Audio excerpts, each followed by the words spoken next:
Say hi to everybody. Hello. So, what's your name? How old are you, and where are you from? My name is Harrison. I'm 17 years old and I live in Georgia. So, what made you so interested in politics?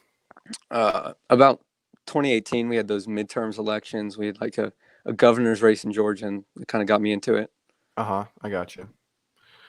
So, what made you decide to start posting political content on TikTok? I felt there really wasn't enough voices on the left for TikTok. And I was like, hey, might as well do it. I got you. So where would you say your political views align, or like, what do you get on the political compass? Libertarian socialist. So, okay, I got you. Yeah. So, I know you support Bernie, so I'm not gonna ask you that question. So like, what is like your favorite policy that Bernie Sanders has proposed? I think one that really is underrated is criminal justice reform. Really? I Yeah. got you.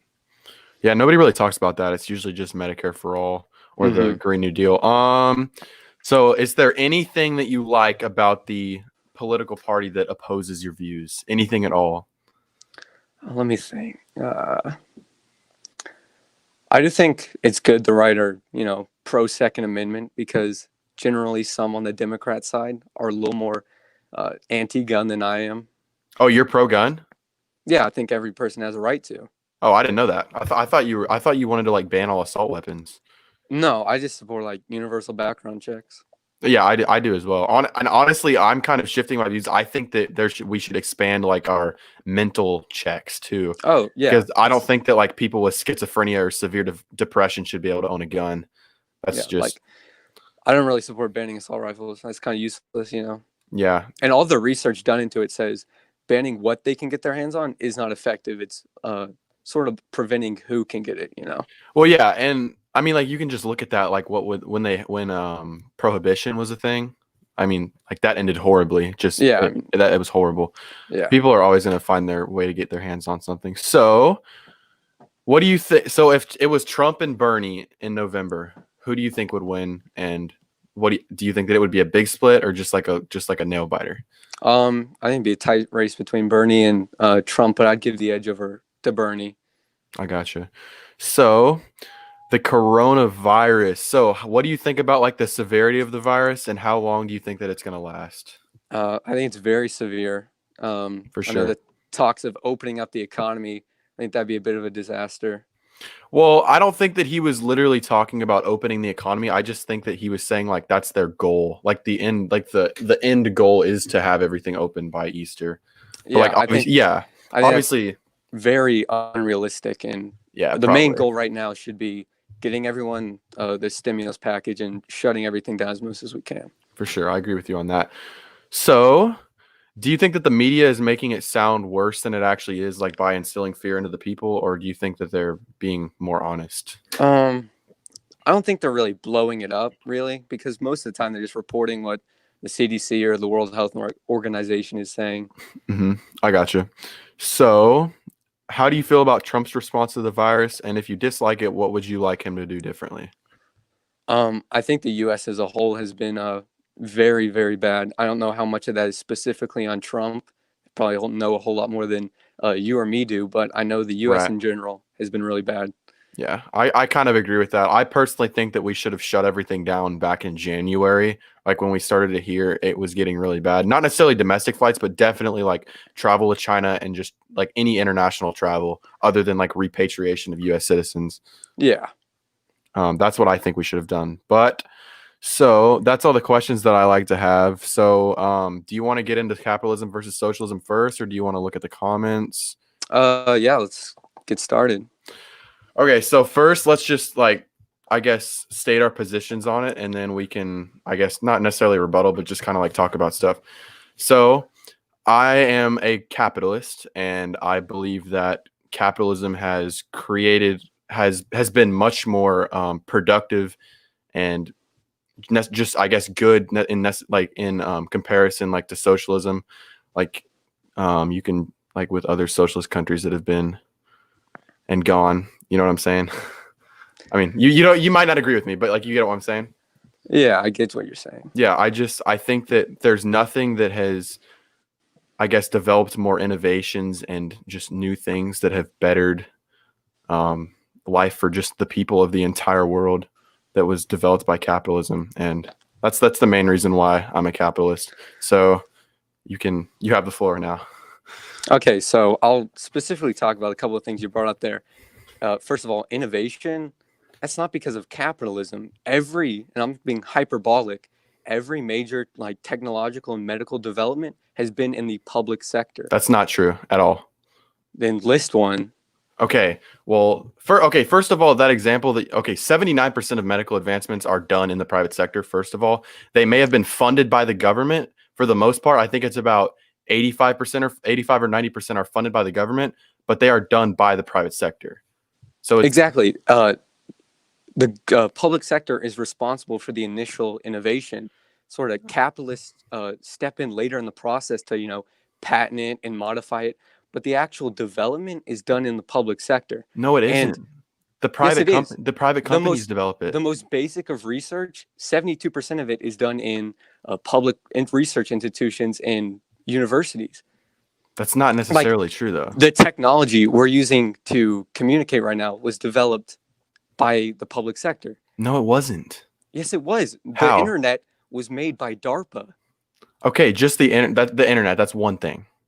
And everything else. What about the iPhone? The GPS. The GPS was made by the military. Okay, who makes their stuff for the military?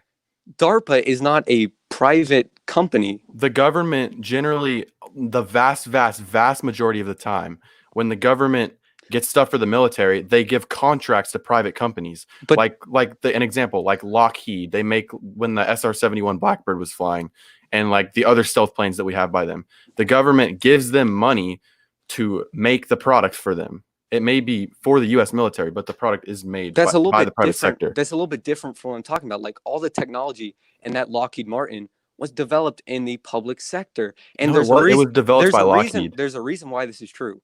Those investments in innovation are unpredictable, they are expensive, and they're long term. That's not beneficial to capitalism. Capitalists want short-term guaranteed profit. That's why they step in later when the innovation has actually been done.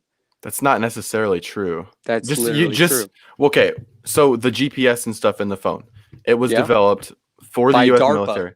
Okay. By DARPA. Where is everything? Maybe in the first iPhone. Where is everything else developed now? It's developed by Apple. The government doesn't make stuff. The government doesn't make Apple's current products. No, I'm not saying they make them, but the piece of technology in the Apple iPhone is government funded, and they do small like modifications, like really capitalist innovation is like Me Too drugs in the pharmaceutical industry, where they just dress up old drugs, or the minor innovations we see like 3 cameras on an iPhone. However, the real changes in technology are done in the private or public sector, because the private sector just can't do that. That's not true. The private sector is more able. You can just look at that with medical research. Like exactly. 79%.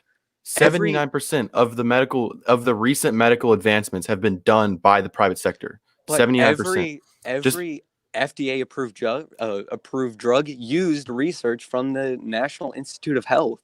Okay, what's wrong with what's wrong with the National Institute of Health doing research? Nothing. I think that's great, but I'm telling you, without that, capitalists wouldn't do it. They don't get any incentive from the long-term risky investments that innovation takes. But again, even if that's true, that's not necessarily socialism. That's more nationalization. Socialism is when the workers own the means of production in a company. I know that, but what I'm saying is capitalism is not responsible for those big structural changes. Like you said, in a common, I think, under socialism, we would have no new technology, and capitalism responsible for that. I'm telling you, that's completely baseless.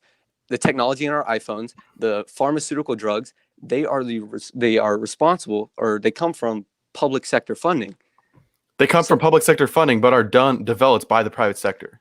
The venture capitalists come in way later into the process when the innovation has already taken place. That's what I'm saying. Okay, but that's not socialism, though.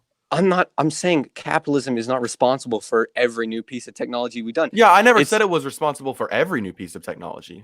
The public sector is responsible for near on every new piece of technology. And we can see it right now.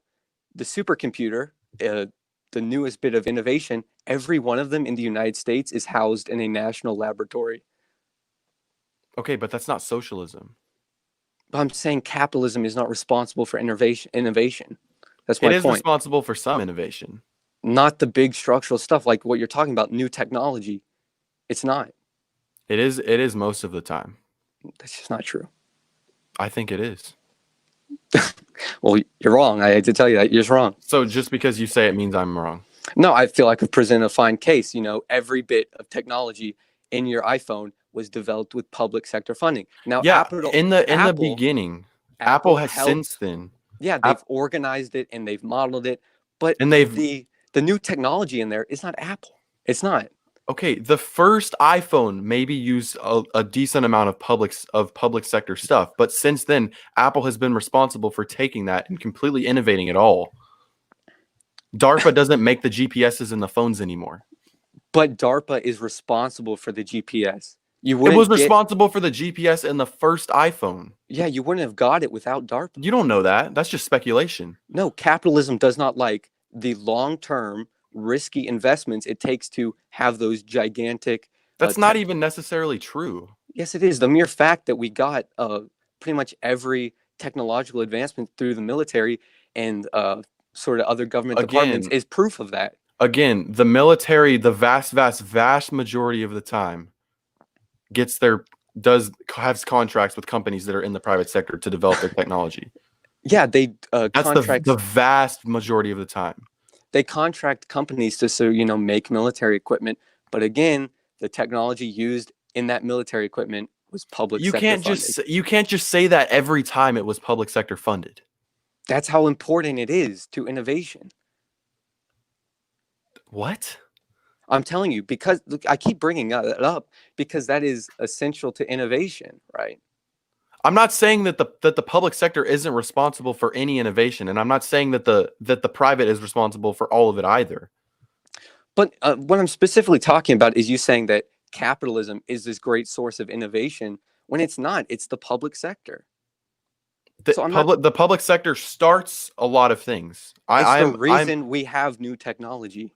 That's not always necessarily true, though. Then please bring up an example. Just because the public sector develops the first thing doesn't mean that you can just disregard everything else that Apple has done and then say, oh, it was all the public sector. No, Apple has taken what the public sector gave them in the beginning and they've developed it into this. Okay, yeah, now everybody's saying move on in the chat. You keep going. Keep going. I'll leave it off on this. All right. Apple has a very important process in modeling and organizing that technology. But what I'm trying to get at is the new technology does not come from a capitalist, right? It comes from the public sector. So it does at some points. It does at some points. So what's your opinion on like Amazon? I think they're like terrible corporation. They ship jobs to the third world and they use products that are developed in the third world. They treat their workers like complete garbage. Jeff Bezos is running out the back with all the cash. Yeah, I hate them. Yeah, I mean, I definitely don't agree with the fact that they're shipping jobs off to the third world, but I do think that, and I don't agree with him when you say like he's treating workers like shit, like what do you, or like garbage, I'm sorry, I don't want to misconstrue what you said. Like, what do you specifically mean? They wear motion trackers, and if they take too long to go to the bathroom, he fires them. Yeah, I don't agree with that either. That's basically infringing on your constitutional rights.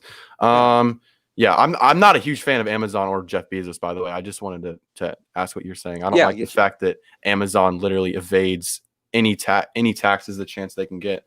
I don't agree with them. I mean, they bring in hundreds of billions of dollars, maybe not hundreds, but at least tens of billions of dollars in profits every year. They should be paying taxes. You're right. And you want to know why that's the case and why? Because there's so many loopholes in the tax code. Capitalist, right? No, it's not. No, it is not. They're putting people over profit. You just said they're putting people over profit. Oh, profit over people, my bad. They don't want to pay taxes. They don't want to treat their workers good because the ultimate goal is profit.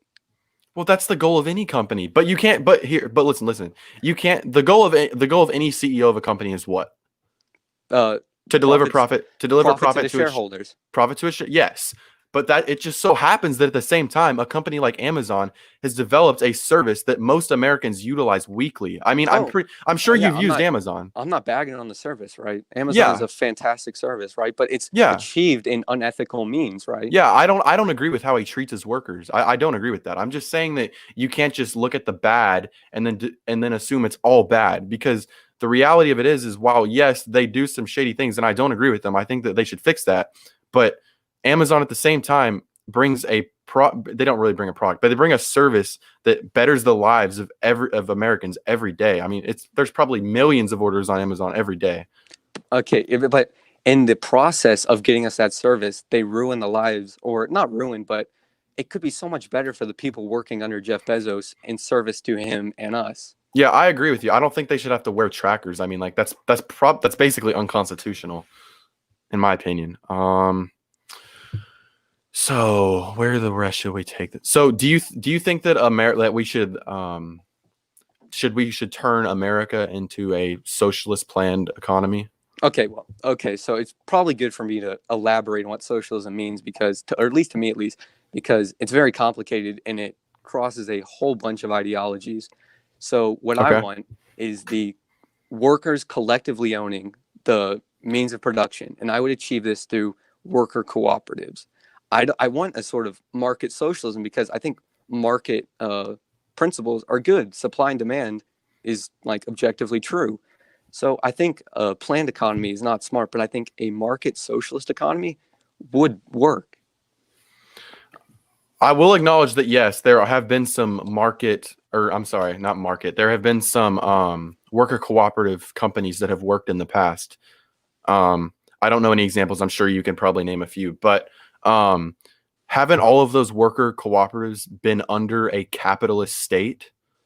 Yeah, they're within capitalist systems, but Yeah, that's why they work. Because in America, to achieve what you want do you want every single company to be a worker cooperative in America? Every single one? I think you can make exceptions for like tiny, tiny businesses, but Okay, but like every major corporation. yeah, it should So, be. but like here's the main issue that I have with that. For that to actually happen, you would have to have the government forcibly telling these business owners to do that. And you can look at any other example of where that's been tried in the world, and it's never ended bad. It's never ended good. I mean, it's always ended badly. Well, if you're talking about like the Soviet Union and stuff like that, I wouldn't really call that a.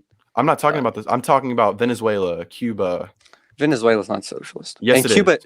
No, it's a huge amount of their economy is in the private sector. That was done by a study in 2013 in South Africa. It's very outdated. In the last 2 years, the Venezuelan government has taken over, I believe, almost 100,000 of the corporations in Venezuela and made them into worker cooperatives. And their economy has been on a steady decline for like the last however so many years. Well, Hugo Chavez was a self-avowed socialist, even though I wouldn't really call him one.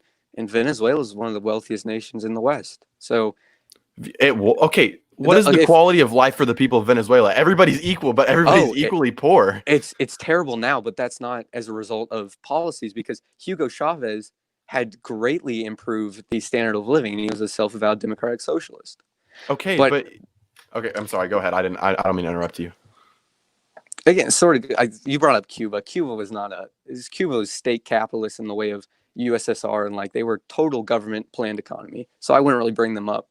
Well, the whole idea of the government going in and taking over corporations and making them worker cooperatives, I would define that as a government planned economy. Yeah, but no, I still believe in market values. I want employee owned or worker owned enterprises competing in a market for like supply and demand and prices and stuff like that.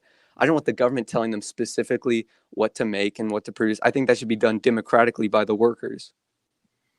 Yeah, but that would never be able to happen unless it wouldn't, in the US it would not be able to happen. The workers can't just come together and be like, "Oh yeah, I'm going to take over your corporation and, make it a worker cooperative." How to get there that's a very good question, and I can't give you all the answers. That's a big ask, right? It's unprecedented. But I'm telling you, the result of that would be an overwhelming positive. There's been a lot of research done in the worker cooperatives, and they are the superior business model. Not necessarily, maybe small scale, but I don't think a No, company like Amazon with like yeah, 750,000 employees could be a worker cooperative. that's unprecedented. But I don't see anything saying that it would be damaged by it, because there's worker cooperatives of all sizes. There 50-member cooperatives. There's 50,000-member cooperatives. Right, but what I'm saying is that for to achieve that in America, you would have to have a authoritarian government take over and say, "Look, y'all are going to do it this way, or you're going to be put out of business." Well, That would it's never be able to happen in America without that happening. And have again, you we? can look Okay. back to you can look back to countries like Venezuela that have done that. In the last 2 years, the Venezuelan government has taken over nearly 100,000 private corporations and turned them into worker cooperatives. And their economy and quality of life in Venezuela has been on the decline. It Has just keeps the getting worse. has the U.S. not legislated exploitive practices out of business before? I don't understand why that matters. Because the fundamental way that our business work is exploitive. Child labor, we told businesses, hey, you can't employ someone under the age of 16. Okay, Uh, we but you're said you can't work someone more than 8 hours a day. We've legislated exploitive practices out of the workplace. I view as the current capitalist workplace as exploitive. So that I think is legislating businesses to remove exploitive practices authoritarian. okay for to achieve. Okay, the other ones they are not as serious as telling private corporations that they must do it this way. Okay, it's We've not done the that same. before. Not with We do that making them today. all, not with making them worker cooperatives. That's completely different. That's like telling a business owner that they have to give part of their company up to these people Yeah, just because they're breathing. I know it's further, I know it's more severe, but I view it as exploitive. So of course we have the moral like responsibility to legislate and force exploitive business practices out of companies. Okay, but again, what would happen is I don't know exactly what would happen in this country if we did something like that. I can't predict it. Nobody It's can. But it's unprecedented. we can look at other countries like Venezuela that have done it and it has Until not ended good. Like your there is Yugoslavian example that you gave, that was an utter failure. The government, the whole system literally collapsed as soon as it was brought together. no. And it Okay, I can go into Venezuela. inflated their deficit by like $20 billion, which for them was a huge amount. It was a I can failure. go into Yugoslavia, right? So, there was a guy named Tito, right? He implemented market socialism relatively after World War II. I think it was like in the 50s. Yugoslavia had some high standards of living comparable to that of Western Europe, much higher than any country in Eastern Europe. Well, So it wasn't perfect. Yugoslavia And wasn't like messed up by the war as bad as those other countries were in Western and Europe, though. towards the end of Yugoslavia, they started taking in a lot of loans from the West, and that really overinflated their economy. And in exchange for a lot of that foreign aid, they legislated away some of the market socialist principles. But do you know why that their debt was inflated so much? Because they had to borrow loans. It's because Yeah, it was a socialist economy, they were doing fine for like I think it was 30 something years under Tito. and then it would ended in a failure. Yeah, because of The U.S. economy has been doing. Yes, we do incur recessions every 7 to 10 years, but I'd much rather have a recession every 7 to 10 years than have a literal experiment that has never worked anywhere else. worker You're talking again, about making every major corporation a worker cooperative. To do that, you would have to have an authoritarian government in power saying, "Look, y'all all have to do it this way, and you're going to like it." That's like telling Jeff Bezos that he must give up part of his company just because the government wants him to. because it's exploitive. Jeff Bezos makes like 2,000 times his average worker. That's not okay. Okay, Wait, hold on. Like, haven't you said before income inequality doesn't matter? income inequality isn't necessarily linked to poverty.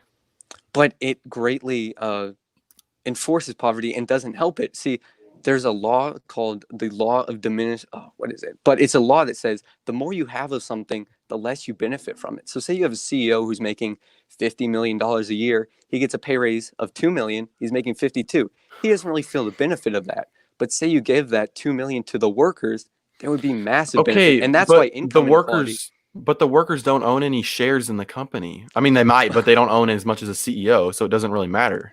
But they are critical to Jeff Bezos' wealth. He extracts their labor. He's how he gets his wealth. And then he goes and he, pays them nothing, makes 2,000 times more than him, even though he doesn't step foot in their factories. Okay.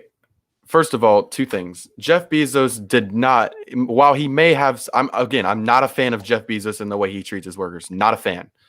But Jeff Bezos didn't make his money just from exploiting workers. He made his money because he had a good idea that benefited the lives of every American. He worked for $120 billion.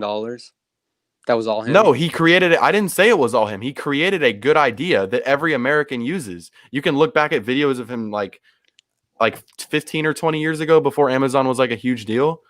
And he had this idea and he turned that idea into I think Amazon's $1 trillion company now. It's a good product, but in that process to get $120 billion, he exploited labor. But that's not the only reason why he made that profit. I'm not saying, but again, how he got that insane amount of wealth is through exploitation of his workers. He pays them nothing. Not. He pays them like $12. And he's making that, and God knows how many times. Okay, I don't understand. I don't understand what your point is. What's the point of that? The workers are the reason he has his wealth. No, they're not. That's how he gets his income. What would happen if Amazon went bankrupt? The workers may lose their jobs, but they'd lose their job. That is life and death to a majority of the people Bezos employs. They can't afford rent for more than a month. Okay, let's not talk about let's get away from Amazon because I'm not even a fan of Amazon. Let's talk about just like any company, say a small business. No, you didn't say you wanted to work cooperative small business, but let's say like a medium-sized corporation, say 800 to 1,000 employees. So like a decent-sized company, but like not a huge company. So what happens if the company goes bankrupt? The workers may lose their jobs, yes, but the owner of the company will probably incur debt, and it would be just a whole fiasco for him. If you carry the risk, you get the benefit. That's what I'm saying. Just workers haven't put any money into the company. They may have like some shares, but they have not put a significant amount of money into the company. I don't think that they deserve a say in what goes on. I think they deserve a say because their process, right? Their labor, I think, warrants them a say in what happens to their workplace, right? You're cutting out. Can you repeat that? So you're cutting out on my end. I'm sorry, I just didn't hear you. They get a say because their labor is essential to Jeff Bezos' profit, right? Do you like democracy and representation? In government, I don't think that private companies should be, and I don't think that workers at a private company should be entitled to have decisions in what goes on with the company. They're an autocracy, right? I'm a big fan of democracy, right? I don't want workers subjugated and having no say in the role of Jeff Bezos when their labor is responsible for his enormous amount of wealth, and he's getting paid so much more than them, even though it's their labor. But I'm failing to see your point. The workers can walk out at any time they want and find a new job if they don't like their gig there. They willingly agreed to working for that company. If they don't like it, they can go somewhere else. It's not you're acting like Jeff Bezos and whoever, what other CEO is forcing them to stay there. That's not what happens. They can leave at any time. But then they're gonna so they can leave anytime they want and find a job somewhere else. Simple as that. Again, you're acting like there's just so much opportunity for these people when if they quit their job, man, how are they going to feed their kids? How are they going to pay their rent? Okay, before the coronavirus, there were 3 million more jobs available in the United States than there were people looking for jobs. There's plenty of opportunities for jobs. Plenty. You can go online right now on like an employment website and find thousands of jobs just in the Houston area that I live in.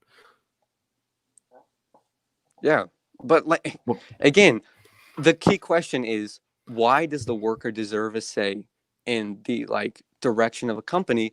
And to me, it is they are putting their blood, sweat, and tears into the company with their labor. Their labor is a gigantic reason, and it's essential to Jeff Bezos' wealth. And then you have Jeff Bezos and the board of directors determining what happens without any regard for what the worker says. Okay, what's your point? I don't think that That's I mean exploitive. this is just where me and you differ on opinion. I don't think that if somebody doesn't put a significant amount of money into a company that they should have a say in it. I That's where think we it's differ. yeah, That's I where we would say differ on opinion. I don't think we'll ever agree. it's more than money. It's their labor. I mean I don't think we'll ever agree on this, but um I mean, I don't know. I don't think we'll ever agree on this.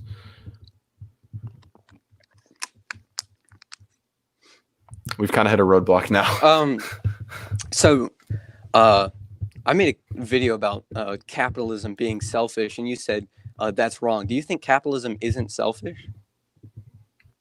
Okay, in what sense? Well, I said capitalism is inherent to the selfishness is inherent to capitalism. In order for you to succeed in capitalism, you must be selfish. That is not necessarily true. I don't think that's necessarily true. So you don't think so let's say the most successful capitalists, right? Billionaires, they're not selfish. I'm not saying well, okay, like which maybe Jeff Bezos, but like Bill Gates donates like billions of dollars every year to charity. I think he donates like a minute amount of his He wealth to donates charity every year. He donates like okay, I remember last year's like I read something that he donated like this like billions of dollars to this one charity. I could be wrong, but last time I checked, the person who donates their most in 1 year is Warren Buffett. Yeah, Warren Buffett does too. It was like 3%. Okay, what do you expect them to just give all of their money away? You're not entitled to their money. I don't. Nobody else is. They shouldn't be able to get that amount of wealth in the first place. That's literally authoritarian, dude. You think that the government has a right to just take their money just because they make a lot of it? They didn't make their money off the backs of poor people. One thing you need to understand: these rich guys, they don't make their money off the backs of poor people. They create their money through voluntary transactions with people that are willing to buy their product. But they're underpaying their workers compared to them. Okay, it depends on what you consider underpaying. I don't think that people that have a job that requires basic use of their frontal cortex to be paid $15 or $20 an hour, however much you suggest. Here's an example of so in 1960, the CEO to worker pay ratio was 20-1, right? You can argue that. I know that may be a little too much. Today, it's 280-1. Okay, I don't understand what your point is. It was much better for the worker in 1960 than it is today. We have a fundamental it's exploitive because they're doing the labor and they're not even getting anywhere near the same reward as they used to. Okay, what's your point? That's exploitive. Okay, I don't know how many times it depends on what. Okay, I don't care what you. Okay, what you think is exploitive isn't what I think is exploitive. Oh, can we get a definition? Let's look up what the Merriam-Webster has to say. Let me look it up. Because I think the debate of capitalism is selfish is just inherently dumb because Adam Smith himself says making use of a situation by treating others unfairly in order to gain a benefit. There we go.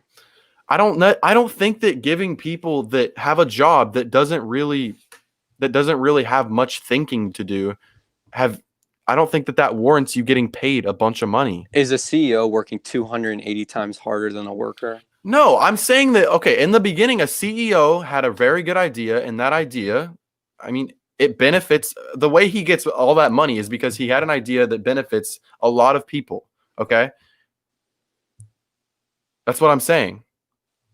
The workers that use basic use of their frontal cortex do not deserve to be entitled to this huge amount of money that you're suggesting they should be paid.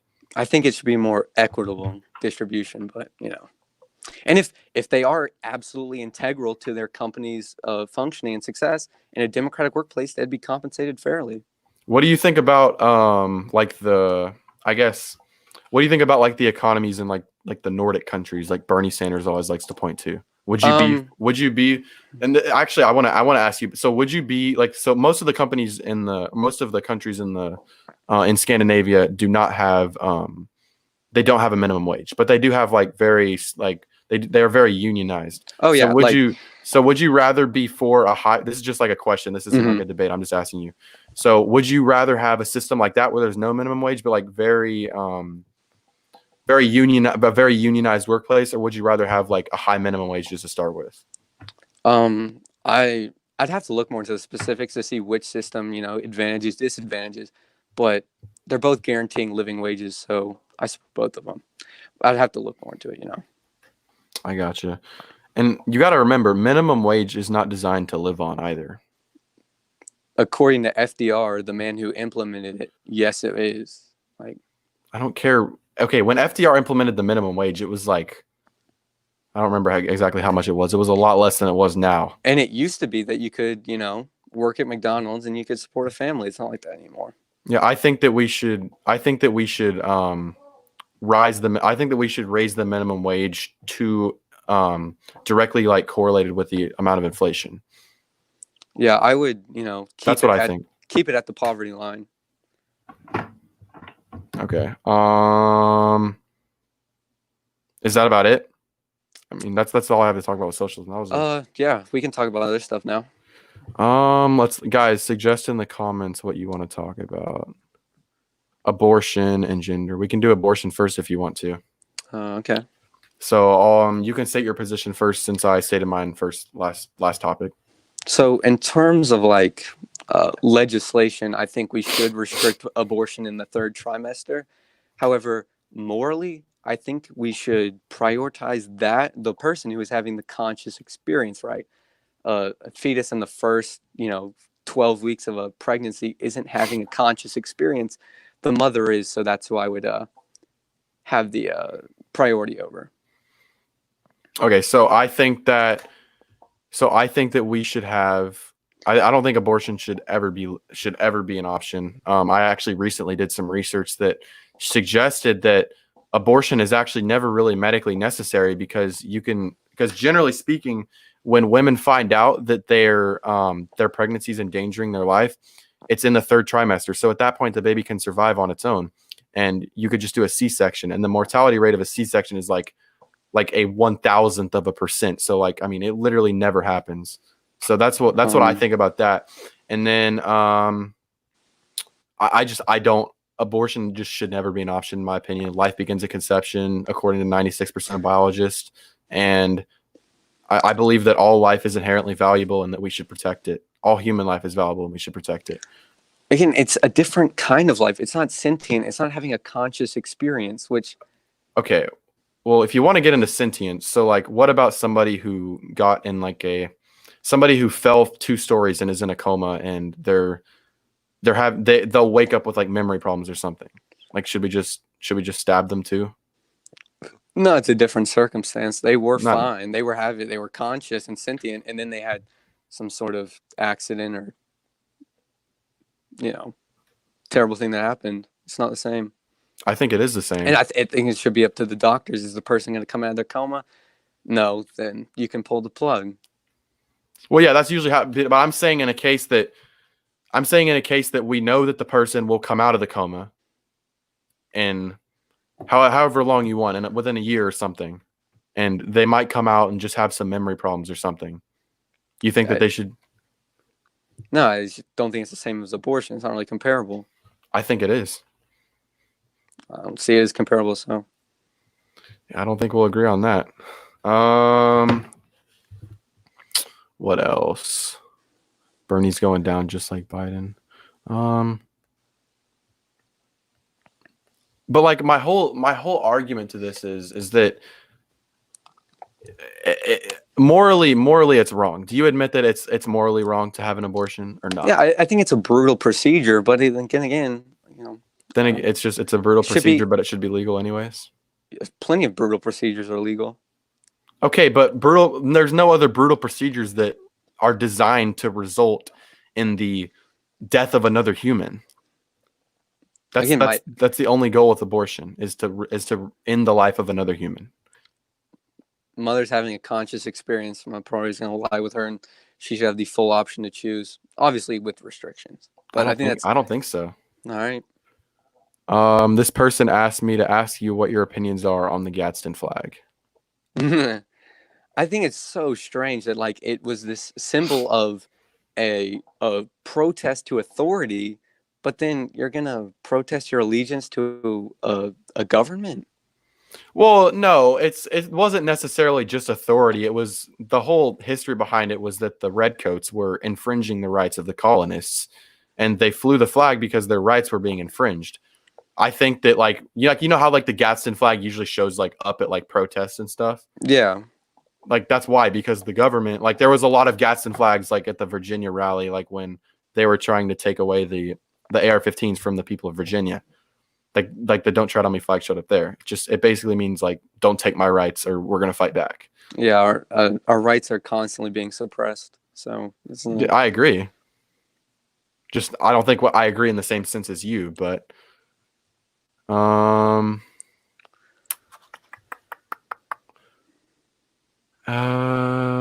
death penalty. I'm against it. See, like honestly, I've been doing some research lately, and I'm kind of I'm kind of distraught on it because I think it's like 4% of people that are that get executed or later found out to be innocent. Yeah, it's something like that, which like that's obviously that's terrible. But like at the same time, you have like I think that there are some people that are so bad that we need to rid them from society completely.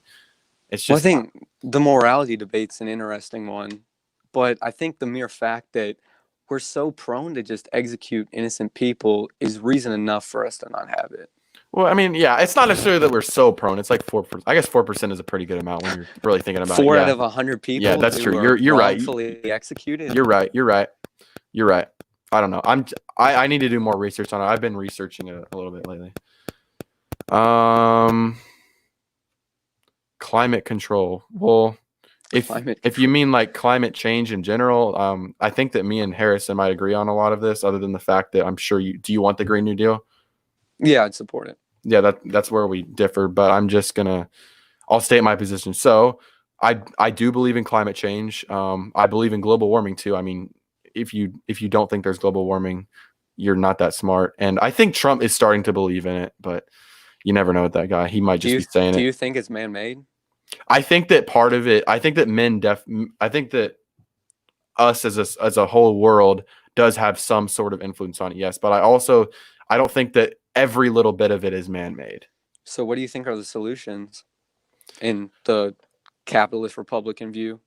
I think that we need to invest like think that we need to invest funds into finding like new sources of energy and part of the Green New Deal. Okay, yeah, but the Green New Deal also basically it puts insane regulations on like airplanes and cows and stuff like that. Like I think there's like a crazy tax like just for owning cows. So I think that I'm not saying investing government money necessarily into it. I think that we should invest I think that private corporations should invest more into clean energy. I mean, like I started off, the public sector is the main driver of green energy right now. So let's leave it at that. Well, yeah, but also every form of green energy right now has some major downfall that will not allow it to be sustainable for the rest of the population. Like 40% of Denmark's energy comes from wind. Okay, but granted, they're a smaller country, but still, Denmark has like the population of like I said that like North Dakota. They've really used wind effectively. It's like some 40% of their. It might be more windy there though. I don't know necessarily, but I mean, if the wind doesn't blow, you don't have wind power. I don't think an entire country that's the size of the U.S. could run off of wind power. I definitely think that I'm for nuclear power. Yeah, I'm too. That's one disagreement I have with the Green New Deal. Yeah, I think that nuclear power is definitely a very good thing. You can't go off fossil fuels without a heavy investment in nuclear. Yeah, well, yeah, I think, but here's the one thing that I disagree with the New Deal on. Doesn't the Green New Deal basically phase out the entire like coal industry, like fossil fuel power? Yeah, pretty much.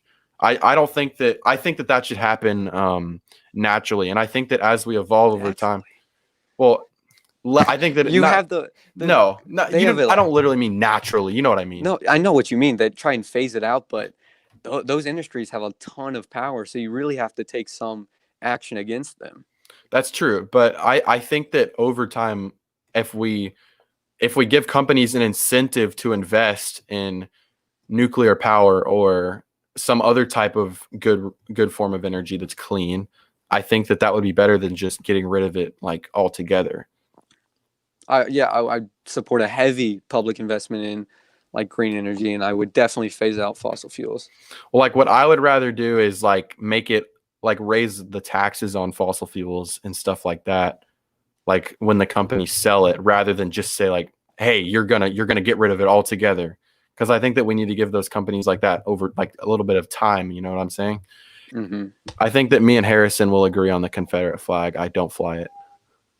Yeah, that's so bizarre to me. And I Yeah. live in Georgia, so I see it every day. Well, yeah. Like the Confederate flag to me, it's basic. Like I support people should have the right to fly it, obviously. Oh, yeah, absolutely. Yeah, I but think we should like outlaw it.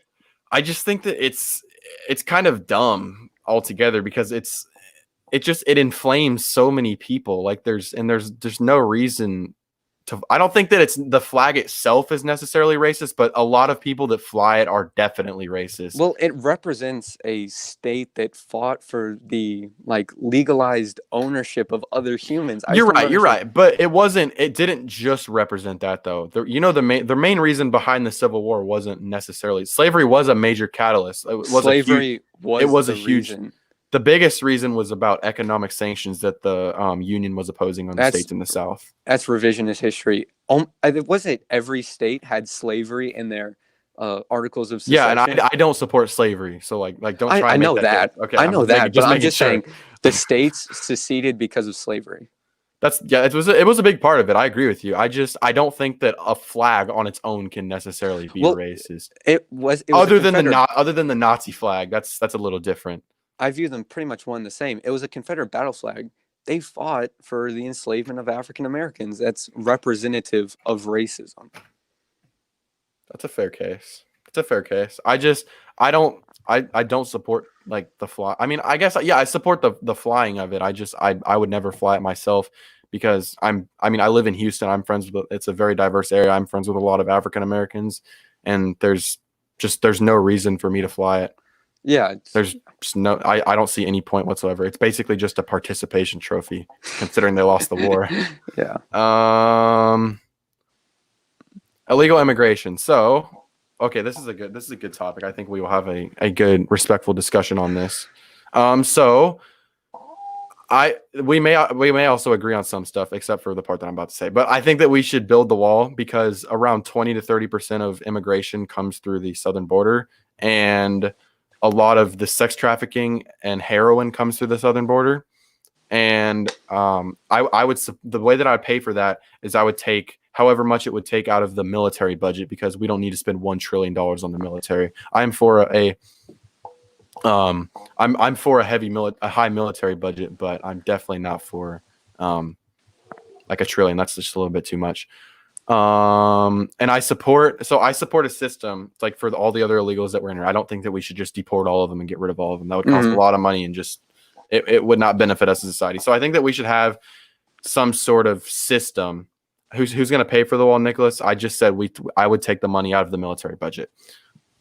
So I would have like a system to where we look at all of the illegals that are here and we say, look, what have you done while you were here? If you've been productive and haven't committed any crimes, I would say, look, here you go.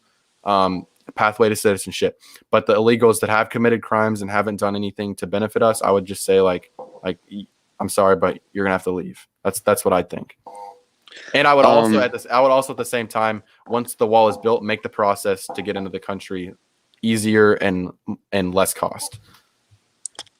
So yeah, I would support a pathway to citizenship. I think if you're here undocumented and your only crime is crossing the border, you should get an opportunity to become a citizen. I'd also support making the immigration process way less convoluted.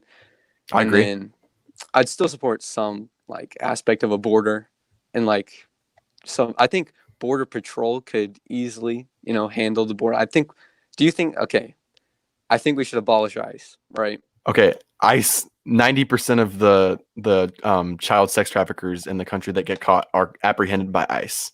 But I think again, ICE was only made in 2003. It's not essential to border control or deportations. I think that can be done by other government departments. Okay, but and ICE. They're not just coming after like illegal, dangerous immigrants. They're coming after like kids applying to college. Yeah, I don't agree with them just target. I don't agree with ICE necessarily just deporting everybody like that if they've done nothing. I think that considering the fact that they apprehend 90% of the child sex traffickers, I think that they're pretty good at what they're doing. And child sex trafficking has definitely been on the rise lately. I mean, anybody knows that. Yeah, but most of the trafficking has come through legal ports of entry. Like Atlanta, it's so bad because we have Hartsfield-Jackson Airport. Yeah, I agree with you, but we should really crack down on that. But I'm saying that ICE they do almost all of the work for that. I don't think that we should abolish that and then just like try and let another government agency learn. I wouldn't see that as productive. I mean, we might just disagree there, but I mean, but the majority of the people that ICE does capture are violent criminals, though. Like the majority. I'm So, not saying I'm not if you're a saying violent really. criminal, we should deport you. But Well, yeah, ICE goes after so many like just fine people. yeah. I don't think that they should just go after people that have done nothing wrong. But I mean, I definitely think that we need ICE. I mean, that one statistic that they apprehend 90% of the sex traffickers. That's enough for me right there. Yeah. Thoughts on Yang? Honestly, I liked Yang before he dropped out, but I don't necessarily support UBI, but I think that a VAT tax would help shrink our deficit a lot for sure. I'm very conflicted on Yang because I respect him in a lot of ways. Like, he did a fantastic job of bringing UBI into the discussion, even though I disagree greatly with his opt-in UBI. And since he's been on CNN, he's been a complete hack. Like, he sold Really? out hard. Yeah. Yeah. He was a very intelligent. He is a very intelligent he's guy, very though, for smart. sure. I gotta ask, what are your thoughts on Ben Shapiro? I hate him. Why?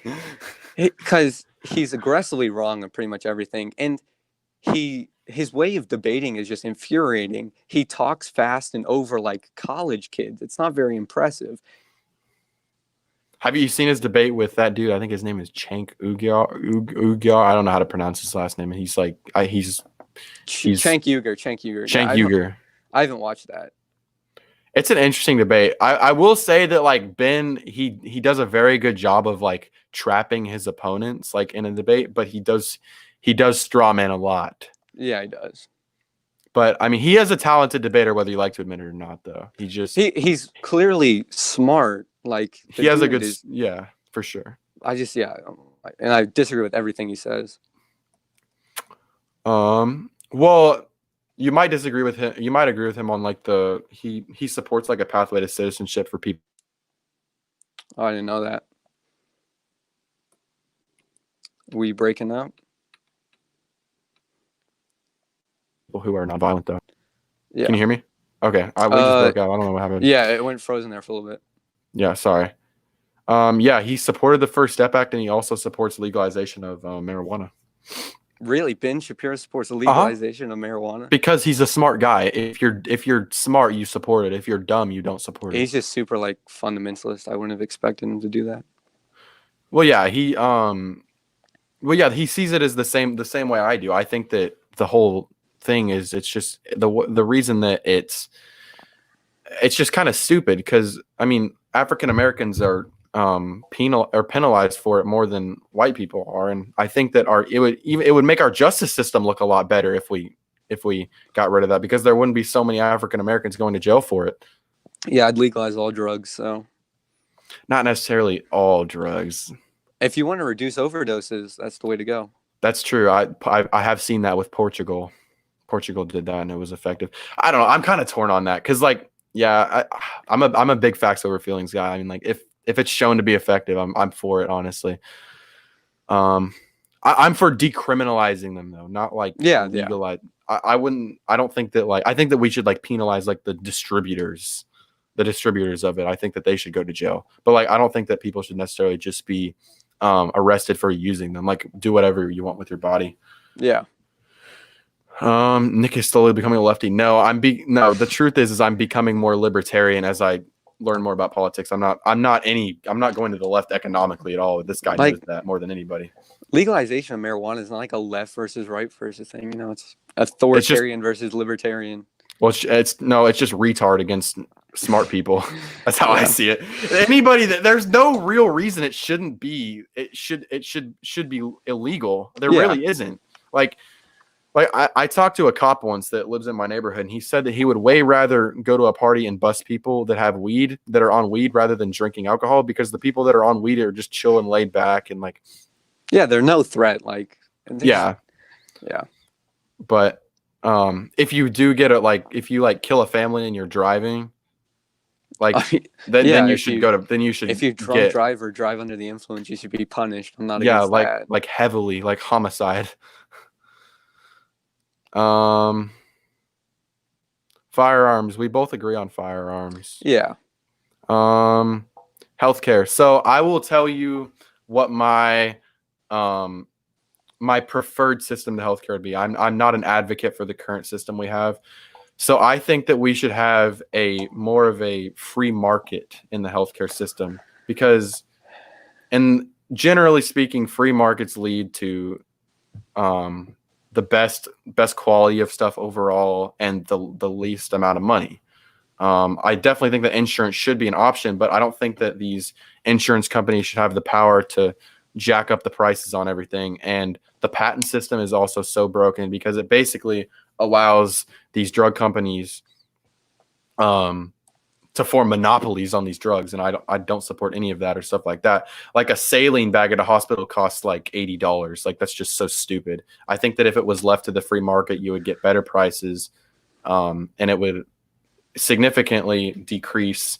It would cost significantly less, like for the government, than like a universal healthcare system would. So a couple of things there. If you leave it to the free market, you have no restriction on price gouging or like monopolies. No, I'm not saying no. Okay, in a capitalist society, monopolies, it's very hard to make a monopoly in a true free market. Yeah, but if it's a free market, you won't have any restrictions on price gouging. Like you said, you're against that, but there's nothing. No, you should still you get price gouging is against the law now. I'm not saying like just unregulated capitalism. I'm just saying, well, that's the free market. That's free market capitalism. Well, I'm not. You know what I mean. I'm not just saying like let everybody do what they want. Also, but another thing, healthcare is not a market, right? In a market, you need like two consenting individuals. One's, they're both voluntarily doing that. That's not healthcare. In healthcare, one party is requiring the service. They can't be turned away. And what do you mean one party? What do you mean one party is requiring the service? You need the doctor, right? It's not voluntary. Well, you can go to a different doctor, but what I'm saying is, I think that if it was left to the free market, obviously, I don't support price gouging. That was kind of a straw man there, but you said free market. Free market. Okay. I'm not talking like just let go loose the reins and everything. I'm talking like the market we have. Price gouging is against the law now. Trump has been cracking down on it because people are price gouging all that stuff with the hand sanitizer and stuff.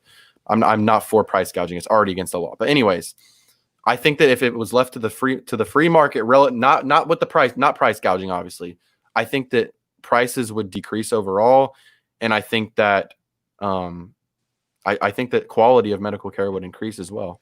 So one of the largest reasons that medical care and insurance is so expensive is we have thousands of insurers, and the billing and administrative costs of that is huge. I agree. I don't support the private. I don't support the system we have now. No, but again, you're arguing with nobody. You're not arguing. You're not arguing with me about that. That's the result of the amount of insurers we have, right? If you want to make it free market, you're going to add more insurers to that. Not necessarily. I think single payer and Medicare for all would reduce the administrative costs of healthcare to by $500 billion a year. But here's the problem with that. So that's very affordable to the people that have it, but it's not affordable to the government. Well, national healthcare spending would decrease. So okay. All of those studies have been debunked. Every single one of them. No. Yes. There's some. Okay, so explain to me how national spending would decrease if the nation suddenly starts insuring 200 million more people. How does that work? It would be about, I think it would be 20 million, something like that. But the key 20 million? 30 million. I'm not too sure on the specific. You think that it would cost only $30 million to insure? No, I'm saying how many more people would be insured. How many people do you think that are covered by government insurance already? Well, we have about 30 million uninsured, so there'd be about 30 million added. But again, the reason why healthcare is so expensive is how many insurers we have. And you said free market reduces prices. Guess what the country with the lowest healthcare per capita is, or healthcare cost per capita is? Okay. It's the UK and their nationalized healthcare. And the UK also has a horrible healthcare system as well. Not at all. If you actually look at the rankings of healthcare, it's constantly ranked as the best or one of the best. Okay, I don't care what those ranking sites say. The wait time, like for regular procedures, is a lot longer than it is for this country. The percentage of time to get like a same day appointment, I think it might be even a little bit better. I'm not talking same day appointment. I'm talking like a non life threatening procedure, like the wait time. Yeah, you have to wait longer for like elective procedures, but they ration it based on need. But that's the whole point. I don't think it should be rationed. I don't think that the government has a every nation rations healthcare. You want to know how we ration it? The U.S. doesn't. Okay, but I'm saying that I don't think it should be rationed. We have something called wallet biopsies, and basically they look at your insurance, they look at how much money you have, and that determines how quickly your care is gotten. Like we have thousands of people waiting for. Yeah, but okay. Yes and no. At this, you have to think about it like this. At like a private hospital, like what a lot of hospitals are right now, the time that you get I'm sorry, I just like jiggled my computer. The time that you have to wait to get a procedure at a hospital like that it's depending on when you get in there. And another thing about wait times, if you look at the average wait time, the veterans, the VA actually has shorter wait times than private hospitals. Okay, that's the VA though. That's not the same thing. That's socialized medicine. Yeah, but that's for veterans only. We're not talking about the whole country. You can't compare a small part of the country to the rest of the country. You can scale up healthcare. Okay, well, you also said that we could scale up worker cooperatives, and because you can. That's failed every other time it's been tried. Hasn't, but whatever. When has it not failed? It's been tried like 40 times, and it's there's worker cooperatives all over the world, and of so many different sizes. You're right. There's no evidence to say it can't be scaled up. Look at Venezuela. Venezuela, again, the latest numbers I've seen, they had less public ownership than Norway and Denmark. That whole number, I know, I looked into that when you told me that, because we had like a chat on Discord, and I didn't ever hear that number. In the last 2 years, the Venezuelan government has forcibly taken over and arrested the owners of private corporations and turned them into worker cooperatives. Nearly 100,000.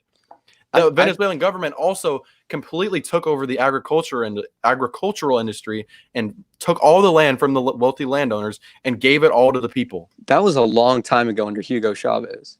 I understand. Yeah, the agricultural part was, but in the last 2 years alone, it was almost 100,000 companies were taken forcibly by the government and turned into worker cooperatives, and the country's still on a steep economic decline. They have the worst inflation in the world. It's like 1 million times. I mean, I can fully break down why Venezuela failed, and has nothing to do with socialism. Okay, part of it is sanctions. I'll give you that, but that's not all of it. Huge sanctions. In 2014, the oil market completely tanked. 95% of their exports were oil. Okay, but that's not because of sanctions, just because their oil market tanked. Well, the sanctions have driven a lot of starvation and stuff like that. But again, their oil, the 95% of their exports, lost almost all its value. Okay, but that's not because of sanctions. I'm saying that they didn't collapse because of sanctions, but it's worsened it. And yeah, and that's part of it. I'm agreeing with you. Yeah, but the main reason the economy collapsed was because of oil. And in response to this, their fiscal policy was complete garbage. They just printed money because they had no way to pay for their programs, because almost all of it was funded through oil. Right, but at this, it's just a right-wing story to blame it on socialism when it literally has nothing to do with socialism. Yes, it does. It has everything to do with it. Why do you think that the oil market crashed? It was a global crash. It wasn't exclusive to Venezuela. I understand that, but what has it been like since then? Everywhere else has recovered. Venezuela hasn't. Oh, because of their bad fiscal policy. They just printed money. Yeah, but you can't just Well, yeah, but that's what happens when you have an authoritarian government try and take over the private sector. That's what That that you're is proposing. no, it's not. You're Uh, s- proposing that the government makes every major corporation a worker cooperative. Fiscal policy is not something specific to capitalism or socialism. You can have a capitalist Yeah, I'm not company saying that it would just is. print out money. So yeah, they're authoritarian, yes, and they're very corrupt, and that also contributed to it. Yeah, I know. I'm not saying that socialism was the only reason why. I'm saying that it's a major part of it. That's just untrue. But I'm pretty sure if you actually do the research, it is. I have. I have as well. I mean, I don't know what websites you're looking at, but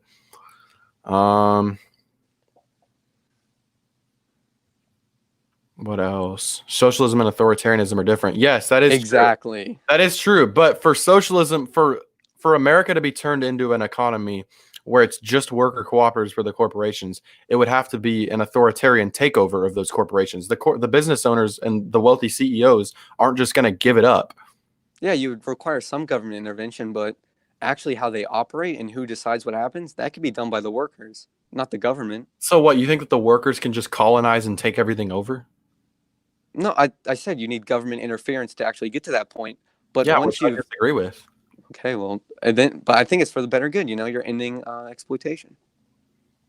I disagree with you. Oh, sorry for chewing gum, guys. According to Nick, Trump is a socialist. How is Trump a socialist? He's turned to the great Keynesian economics. I'm actually a fan of Keynesian economics in a time of a crisis like this, when we had literally basically no control over it.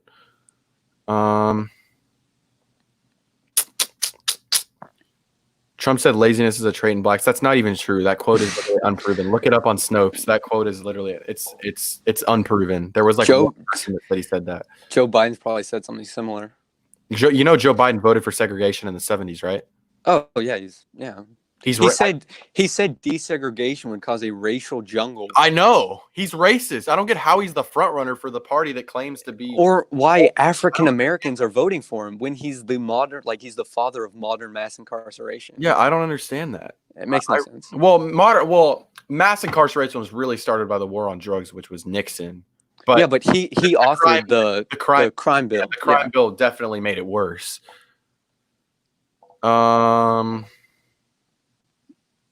Ask me if he thinks white privilege is a thing. Do you think white privilege is a thing? Yeah.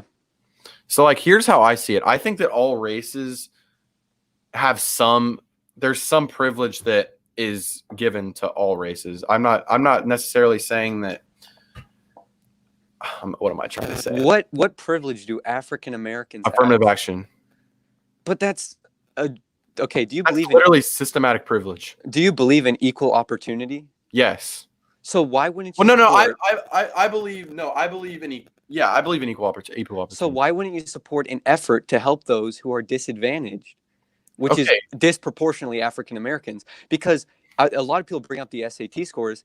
They don't have the resources as wealthy white people because they don't have any generational wealth, right? They can't get tutoring for SAT. They can't take it multiple times. Okay, so affirmative action is equal opportunity.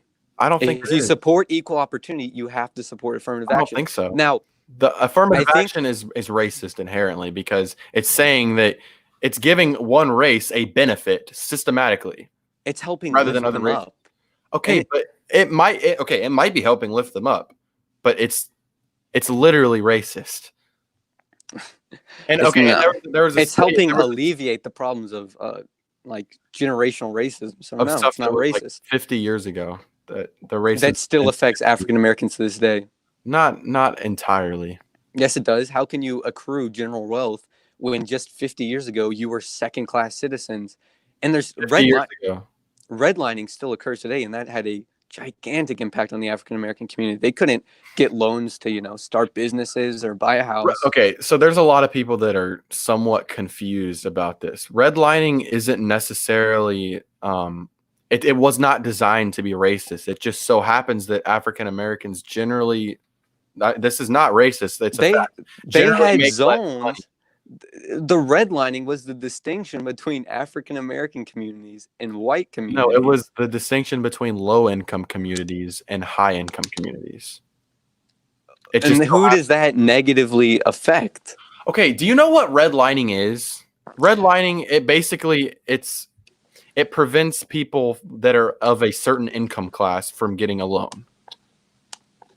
So do you think that banks are in the business of giving loans to people that can't pay them back? It wasn't designed to be racist. It was just designed to protect the banks. Yeah, I'll have to read more into that, but I don't think that's true. It is true. We already talked about the Gadsden flag, and we already talked about abortion as well. Affirmative action should use race. It should use economic standing.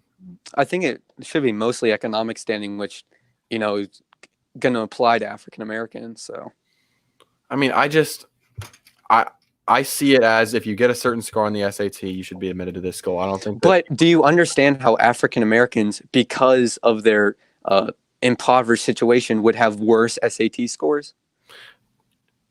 To some degree, yes. They can't afford to take it twice or multiple times. They can't afford the tutors. They're going to have worse public education.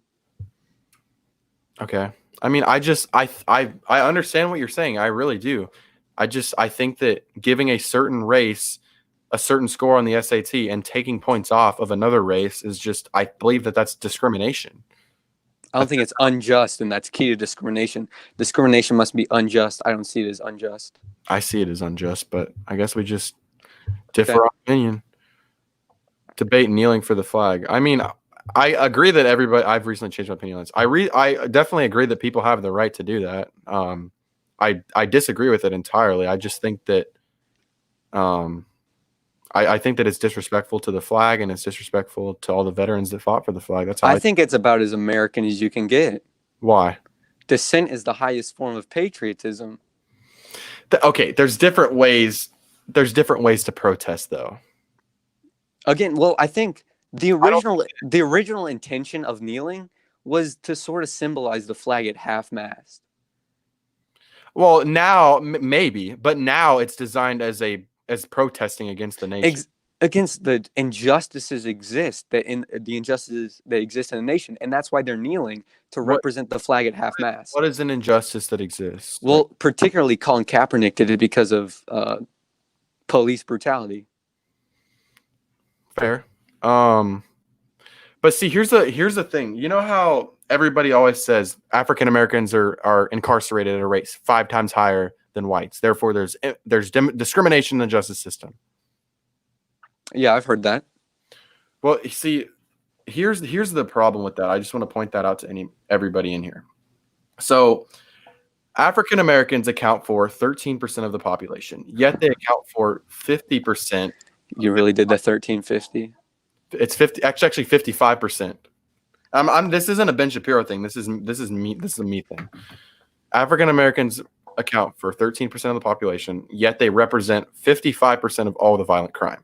Okay, white people account for, I believe, 60.8% of the population, yet they account for around 45% of the population, I'm sorry, 45% of all the violent crime. So and the reason why that rate is just kind of a skewed statistic is because if you say whites and African Americans committed crime at the exact same rate, or at the exact same rate for both their races. So if you do 60 divided by 13, so if they committed the exact same amount of crimes and everything, it would be they would be incarcerated at 4.62 times higher. But they commit about 10% more crime than whites do, which is why that number is 5 times higher. That's how I see it. Let's just look at specific crime, right?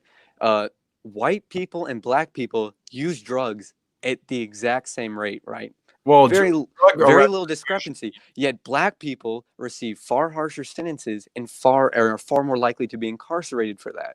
Yeah, which I disagree with. I don't think it should be that way. I think that the solution to that is just legalizing marijuana and is that not racial injustice? That's something worth kneeling for? Keep in mind, drug arrests are generally for the distribution the vast majority of the time, not just for the use. I mean, we got people sitting in jail just because of the color of their skin. That's fair enough reason to kneel for the flag. Nobody just gets put in jail for the color of their skin. What I mean by that is they receive longer sentences, right? So they will receive extra time just because of their skin color. Yeah, which I disagree with. But at the same Okay, time, answer me this. Do those surveys account for past crime too? Yeah, those account, well, specifically the drug one, you don't really need to since they're committing at the exact same rate. Well, if there's but if the African Americans do commit crime at a higher rate, so there's probably a chance that some of them in the survey have a past history of crime. So if there's a past history of crime, they're gonna get a harsher sentence. So why are they committing crime at a higher rate? Okay, so it's not because of income. I understand that poor people are more likely to commit crimes, but you can't just saying they're poor, therefore they're going to commit more crimes. No, that's not what I'm saying. Argument. Someone who is impoverished is so much more likely to commit crime. Okay, but so the real reason why they commit more crimes is because one, do you know what the number one determining factor is in whether somebody will end up incarcerated for a crime or not? It's not income. It's the single parent household, right? Yeah, it's okay. Yeah, so if you're in a single payer household, your crime rate automatically goes up. Your likelihood to commit a crime automatically goes up a ton. And that has a gigantic impact on your income. If you only have one parent bringing in income. Yeah, I agree with you there, but I'm saying but the whole premise behind it is that the reason why it's like that is because they live in a single parent household. And the reason why it's not necessarily the income is because, say if there's like a 2-parent household with like 2 mothers, the rate at which they commit crimes goes down drastically if it's a 2-parent household with a mother and a father. Well, the gender of the parents literally makes no difference. Well, no, the dad will generally teach, like, be more harsh on like getting you in trouble and stuff like that. There's been a lot of research into this, and there's no difference. That's not true. I can send you some. Okay, again, why are they so much more likely to be in single parent households? Because 69% of the African American community of African American kids grow up in a single parent household. Yeah, but why is there single parent households? I don't know. Ask them. Because of income. If it's not because of income. It's because they decide to leave. If you're financially unstable, you're gonna more likely leave, right? Well, maybe. I don't. There you go. If I was unfinancially stable, I wouldn't just automatically. Oh, I'm gonna leave. More people are likely to do that if that's the situation. Yeah, but that's not necessarily like a flaw in the system. That's cultural more, if anything. Well, no, but you have to admit that our racist policies in the past have limited the amount of generational wealth African Americans can accumulate. Do you think so? Yeah, sure. In the past, it has. Yeah. But generational wealth carries on. But here. Tell me this, or explain this to me. Why has the single? Okay, so there's a whole problem with that argument. In the same time that the civil rights movement has made such tremendous strides in this country, the single motherhood rate in the African American community has gone from 20% to like 69%. So like they definitely made less money before the civil rights movement. So you can't really say that it's because of their income, because they're making more money now, yet they're 3 times more likely to leave. I'll have to look more into that, but I just financial instability is so much more likely for an African American father to leave, you know? Yeah, it is, but it was way worse back before the civil rights movement. Yet the single motherhood rate is significantly higher now, more than 3 times as high. Yeah.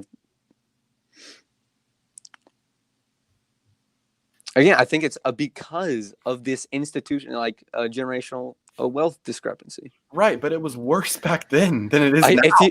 If you could look at the single motherhood rate of poor whites and then compare it to African Americans, I think that'd be really interesting. I think it's fairly close. Well, there you go. Doesn't look like then wealth is the determining factor. No, it's not the determining factor, because if you look at back behind in the you just said the white rates would be similar. Let me look this up just so we stop arguing about it when neither of us know the exact statistic. Single motherhood rate by race.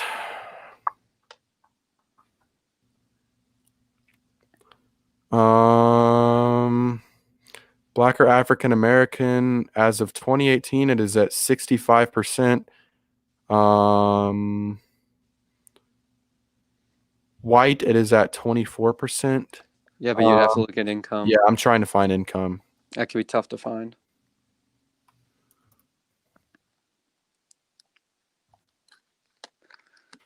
I need to find one that's factored. Excuse me.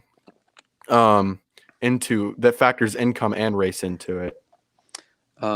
Yeah, we'll move on. Any more comments or questions? Trans and military. Okay, so the reason why I don't think that transgender people should be allowed to be in the military is not because I am transphobic or I hate transgender people. It's just because it's the fact that I think they commit suicide at a rate of like 45% or something like that. And I think that I think that that's definitely a very deciding factor in whether somebody should be able to get into the military. And I know that they do mental checks before you get into the military, but just the fact that transgender people are so much more likely to commit suicide, I don't think that they should be allowed to. And not only that, but like their drugs cost so much more and stuff like that. And that would be, we already spend so much on the military. I don't think that we should start spending more on it. You know what I'm saying? Well, here's the problem, right? Only about 20% of the military's jobs are active combat. That's true. The rest of 80% have nothing to do with combat and can be filled perfectly fine with trans people. That's true, but not necessarily, because even like positions in like intelligence, like you still have to be in like your 100% mental state. I mean, like if you mess up and you're going through depression or something, like that can mess everything up for everybody. Should the military only employ women? Why should? That's a dumb question. Because men have way higher suicide rates than women. You know, it's not 45. It's not 45% though. Still, it's higher. You don't want to take that. But it's not 40. It's not almost half. And okay, so a 1 in 2 chance they're going to commit suicide. And then why do you think that is? Well, part of it is because they have gender dysphoria, and I don't agree with the people who are being so horrible to transgender people. I don't think that people should be horrible to anybody. But their entire existence is questioned, and they're told that they are not valid by some people, by most of society. That is not by most of Americans, maybe around the world, but not by people who support their right to not even serve in the military. Okay, I don't go out and bully transgender people just because I don't think they should be in the military. But the laws are so rigged against them. There's very little protections for firing someone on the basis just because they're trans. Okay, well here's the problem though that I see with laws like that. Because if you implement a law like that, then an employer is going to be like, well, I don't want to employ them in the first place because if I have to fire them, they're just going to think, oh shit, I fired them because of their gender or because they're transgender, and then they're going to try and sue me. So then they might not even hire them in the first place. So like, I agree, there should not be discrimination over just over people like that in the workplace. But do you want to get rid of all discrimination protections? No, I don't want to get rid of all discrimination protections. So you don't want to? You just said that it would hurt their like employment. Are you against protected classes? No, I'm saying that people may not want to hire them because they might have a negative effect. Maybe not over time as they become more accepted by society, but at first, I don't know that would have necessarily a good effect altogether. I mean, we can disagree on that, but I don't know that effect would be necessarily that. I just think the reason their suicide rate's so high is because they're a discriminated class and they're treated so badly by society. Yeah, I agree with you, but that's definitely part of it. But at the same time, like, I mean, America is a lot more accepting of transgender people than like other countries are, for sure. Than like the Middle East and Africa. I mean, Europe is way ahead of us. They're a little bit ahead of us. I'll give that to you.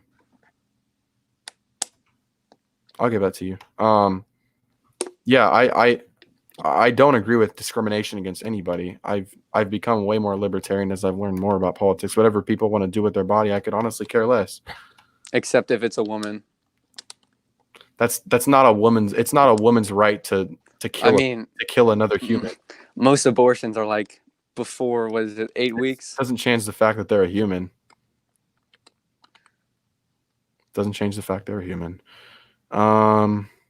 Talk about Caitlyn Bennett. I think that we can all agree that Caitlyn Bennett is very annoying and stupid. I don't even think right wingers like her. They're literally. I've never met one single right winger that has liked Caitlyn Bennett. Not one. She's infuriatingly annoying. Infuriating, yeah, for sure. Democratic socialism versus socialism. Well, I think that like the idea that like Bernie supports. I mean, I can explain the difference. Well, can I explain what I think, and then you can Yeah. you can inform me because you know more about that stuff than me. So I think that democratic socialism is generally a free market with an emphasis on with the government emphasis on like social safety nets, more like a higher emphasis on social safety nets, excuse me. And socialism is more just a entire planned economy with workers owning the means of production. That's what I think the difference is. I might be wrong. So social democracy is what you were referring to, right? Free market with like welfare programs and stuff like that. That's the Nordic countries. That's pretty much every other developed nation. And that's what Bernie Sanders wants. Democratic socialism is still socialism, right? It is a socially owned economy. However, it's achieved through democratic means, right? You see a lot of these in South America and Central America. Yeah. So the labeling of Bernie Sanders as like a democratic socialist is kind of inaccurate, right? Because he's not really going after capitalism. Yeah, and I don't think that he's a communist, by the way. I that's just a TikTok. I was just kidding. Yeah. I don't actually think he's a communist. It makes no sense to say he's a communist. Well, yeah, I mean, like, I don't think that Bernie Sanders wants to abolish money. No.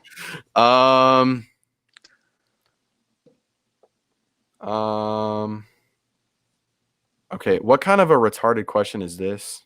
Are you suggesting we go back to What kind of a retarded question is that? You said that they were better off that way. What was better off that way? That they had lower rates of single parent.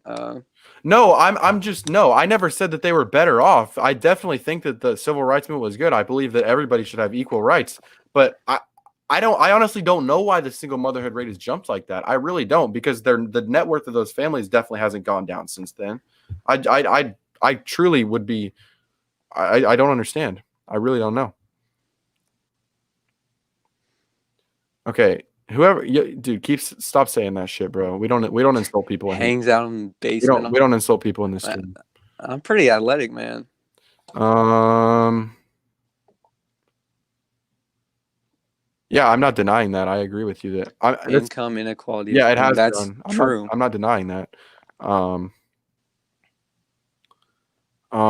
Brett, if you keep saying that, I'm gonna ban you from the stream because we don't insult the guests.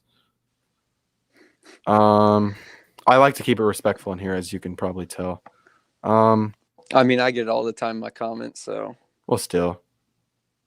Come to Discord. Like the Discord that I'm already in with y'all? Has Trump done a good job of handling? I think that if he definitely would have taken more decisive action in the beginning, I think that it would have helped us. But as of now, like where we are, I think that he's handling it fine. But I think that we're not going far enough, and like his actions at the start were completely irresponsible. Like telling people to go to work, downplaying it, and the testing. I don't know how much of that is on Trump, but that's been pathetic. That's not all on Trump. Whoever's fault it is. The going to work thing. The testing would probably be on the Department of Health and Human Services. The going to work thing. I mean, when there was only like 30 cases, though, I don't think that like at that point we should have been like, hey, you can't go to work. But that's how you spread it, right? Because the 30 cases. Okay, that was the amount of confirmed cases, right? The true case was probably way larger. That's right? true. That's true. I don't know. Okay, guys, I'm straight, so y'all stop saying that crap. Okay, what has been the deal with people commenting, Nick, are you a barb in my comments? I get that all the time now. I don't understand that. Yeah, I'm not too sure what that means. Yes, Proud Snowflake is pro-gun.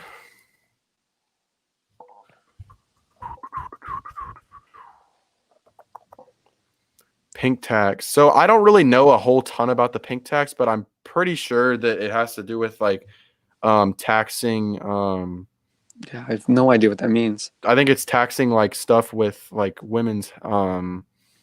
I think it's like taxing birth control and stuff like that. No, not at all. Why would you make it more unaffordable? No, I think that's what the pink tax is. To make it more expensive Here, let me look it up. Pink tax. Pink tax is a phenomenon often attributed as a form of gender-based price discrimination, with the name stemming from the observation that many of the affected products are pink. This is sometimes, but not always, a literal tax. What was So it's I kind of don't it's even know kind what of that a it's kind means. of a hypothetical. Oh, Female razors cost more. Well, generally speaking, male razors are a lot less complicated than female razors. At least the disposable ones are, anyways. Do you believe in the wage gap? Well, like the statistic is real, but it's kind of it's not misrepresented. very representative. Yeah. Okay. I'm glad we agree on that because like men, Nick, you're broke. I mean, you're not exactly wrong. I don't have a ton of money. I think if we could look at like all the factors included, I haven't really looked to see if there's a number on that, but Well, I it's just like the amount of money that each gender yeah, I makes. know. I would want to see like if you accounted like extra hours worked. None of that's accounted. That's why it's a Yeah, I flawed know, but statistic. I think we should see what it's like if we account for all those Well, yeah. So factors. I can send you this link by DM. There was actually a study done. I think it was by Harvard that they did a study in like the 10 biggest cities in the country, and so like they took a survey of men and women that all had the same job qualifications and same experience and everything, and um, they worked all the same hours and all that stuff, and they found out that women actually made a little bit more than men did, which I found very interesting. But I mean, that's just one study, so you can't like take it by Yeah, I'd mistake. have to look into it. But yeah, the gender pay gap statistic is very flawed because it doesn't account for hours worked, like the type of job or anything like that.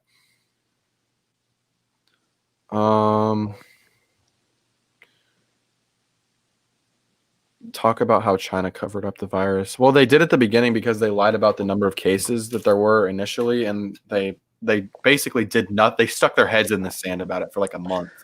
Yeah, they did a pretty poor job, but they've done pretty remarkable with it now. Yeah, If they're telling the truth, which they could lie. yeah. But the whole point is initially, I mean, Do you they call it basically caused it to spread do the you whole call world. it the Chinese virus? I do it for TikTok, but like when I'm actually talking to people, I don't say Chinese virus. Yeah, it just makes no sense because when you name a virus after a specific place, it's because it's an endemic. When a pandemic is global, you don't name it after a specific place. Yeah, And like but the idea that people justify it because the Chinese are to blame. Again, that's completely no, like we're not. asinine. No. When people we're not saying the Chinese people are to blame. We're saying the Chinese government is to blame. Yeah, but that's not how you name a virus. Well, yeah, I don't actually use that. I just use it for TikTok. But Yeah. excuse me. What was I going to say? But it's not racist though. It's certainly provoked a lot of xenophobia, and the reason to I call don't it think is it has. If very questionable. people are going to be xenophobic, and whether they're going to be xenophobic. If somebody's not xenophobic to start with, they're not going to just become xenophobic because it's called the Chinese virus. It inspires it. I don't know. I don't think it would. Nick, why aren't you this mature on TikTok? Because guys, TikTok is a lot different than like a political discussion. Nick, how much is on your white privilege check? So I had a job this summer and I got paid $725 an hour and I didn't complain about it. And I sat as a lifeguard in the hot sun and had to jump in the pool like Well, when people talk about white privilege, no one's saying that white people can't struggle. It's just that they're not going to struggle because of like race-based discrimination. Well, I wouldn't say that I wasn't saying I was struggling. Yeah, I was just talking more in general. Yeah, I was just saying that I mean I made $725 an hour and I sat out in the 100-degree heat all day and I actually had to like jump in and save a bunch of people, but I didn't it's always like these big fat people that like they would get to the end of the wave pool and just like it wouldn't work. Talk about gay rights. I think me and him can both agree here. Who's against that? Well, there are some boomers are, but I'm not. I mean, whatever people do in their bedroom is no business of the state or my business whatsoever. Do you support protections of them for being fired in like workplaces for specifically being gay? Well, yeah, I don't think that anybody should fire anybody just because they're gay or because they're transgender. Trump has reversed that. Well, but there is kind of sometimes that can not necessarily be a good thing though. like when you have those laws in place, because then some people might not want to hire them just because of that. Just like you see that now, like some people don't want to hire women because of that. That they can't fire them on the basis what? No, I did not mean no. Some people don't hire women now because they're worried. They're worried that how is LGBT heterophobic? I didn't actually think that. That was just in one of my TikToks. Nick, you don't have to defend everything Trump does. Yeah, I mean, I disagree. Honestly, guys, y'all can like upload this to TikTok or whatever. I could honestly care less, but get me on the record saying the more that I learn about politics, the more that I disagree with Trump. Just saying. I agree with a lot of the stuff he does, but I don't agree with everything. I mean, no president's been perfect. So, yeah, he's done a ton of bad. And if you just pay any I don't think he's done a ton of bad. Oh, yes, he has. But if you pay any kind of attention, you'll realize that. I see what he's done that is bad, but I don't think that he's done a ton of bad. I mean, what do you think about the First Step Act? Do you agree with that? Oh, that's fine. Like I would go way further, but again, it's not bad. I got you. People are spraying nurses with Lysol gas stations. What? What? I can't find that.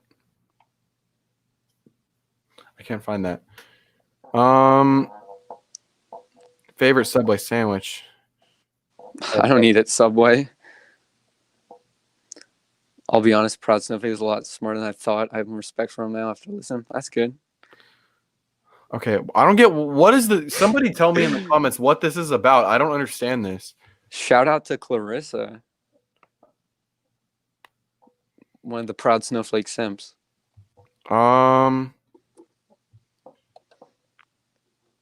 Debate religion.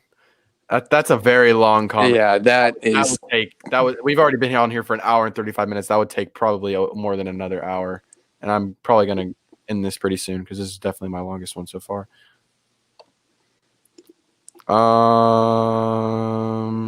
Guys, what does this mean? I don't understand. Somebody just tell me what it means. Community college tuition. Like, what about it? I mean, it should be free. I disagree, but favorite political TikTokers. Honestly, I'm fine with everybody as long as you don't just put out stuff that's like racist or something.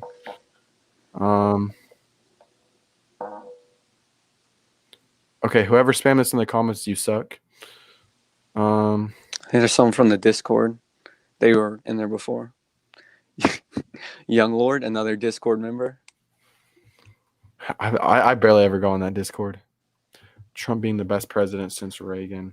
Ooh. The more Reagan, he did. I like his tax cuts and everything, but I disagree with him a lot on that stuff. Reagan's one of the worst presidents of all time. I don't know if I'd go that far, but he definitely wasn't as good as everybody says he is. So let me give you all my reasoning behind that. Okay, say the R word again. I dare you. Retard. I'll say that all I want.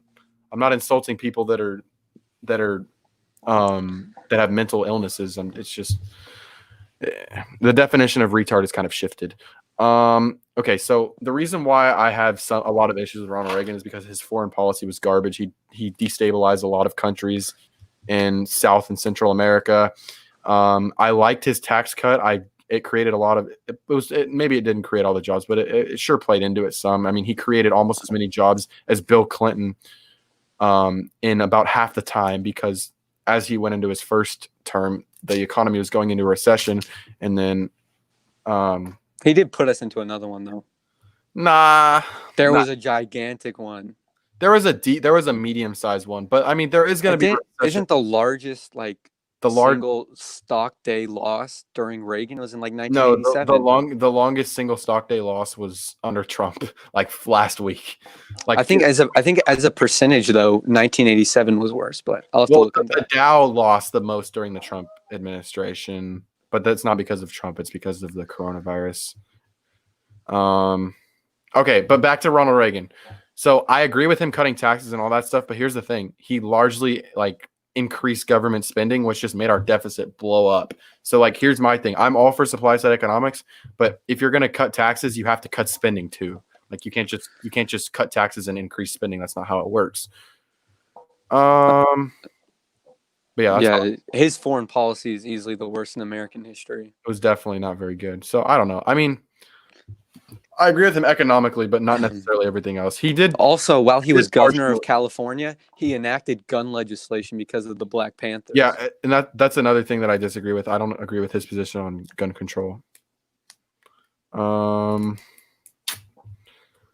We already talked about ICE, trans rights. Say it back. I agree with trans rights. I think that everybody should have rights. What you do with your body is no business of the state, in my opinion. Unless it's abortion, because that's a genocide. We can disagree on that, but we already talked about Ice Guys. Nick thinks Eminem is the best rapper. Honestly, I'm not that into rap music. Yeah, I don't really listen to much music. Eminem's not bad though. I mean, he's definitely not the best of all time. Probably Tupac is one of the best for sure. JFK, he was definitely a supply sider. He wasn't as supply side as Ronald Reagan. He fought for he at least wanted universal health care. I don't know if he fought for it, which I disagree with. Yeah, he's one of the more left-wing presidents we had, and I wish he just got more time. That's one reason. Like, and he did some bad stuff, like the Bay of Pigs and the Cuban Missile Crisis. Oh God. Well, the Cuban Missile Crisis wasn't necessarily Kennedy's fault, though. Yes, it was. The whole thing that started it was the U.S. putting missiles in Turkey. That's true. That is part of it. Yeah. Yeah. You're right. You're right. Yeah, the Bay of Pigs was all his fault, though. A disaster. Yeah, to say the least. He was a very charismatic guy, though. Yeah, I think if he would have just gotten more time, he would have had more of a impact. You know. What is super base? I don't know what that is. That's on Obama. I mean, he got us out of the recession pretty quick. I'll give him that, and he set up the economy for Trump. Okay, here's another thing that I need to tell y'all. To all of the conservatives out there that say the economy is all because of, you can get me on the record saying this for TikTok. I don't care. I want to give y'all my true opinions. This economy is not all because of Trump. While Trump does deserve some credit, yes, it was Trump has basically continued what Obama started. That's what this is. It's just the cycles of like our capitalist economy. Who do you think was the worst president? You're not gonna like this, but I think FDR was actually no, not FDR, not the worst. I definitely disagree with him. The worst, probably Andrew Jackson. I would say James Buchanan, but yeah, he was horrible as well.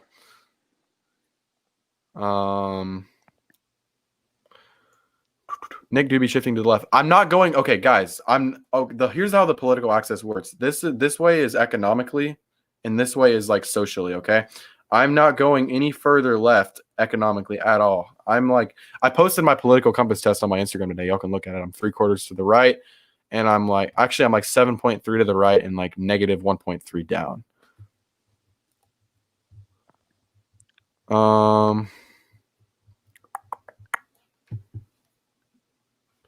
What is this? You think you're funny? How you think? That makes no sense to me. Yeah, what are they talking about? I have no clue. Satanism? Like, if you're talking about the worship of Satan, I mean, I definitely disagree. As a Christian, heck no. I mean, it's probably just as valid as every other religion, but you know.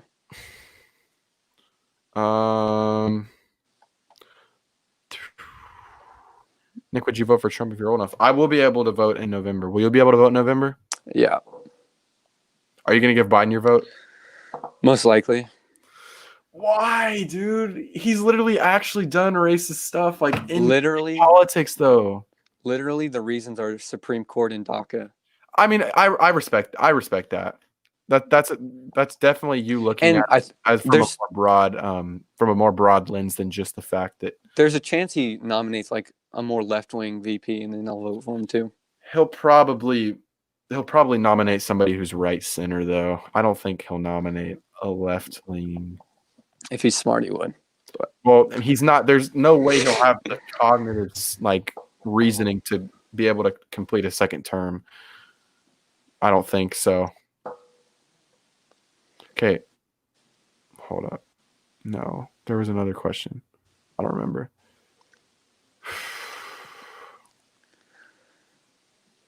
Biden is more racist than Trump. Well, he definitely has done some racist stuff in the past. I mean, nobody can deny that. His record reflects it. Trump has had his run-ins with race too. He got sued for it.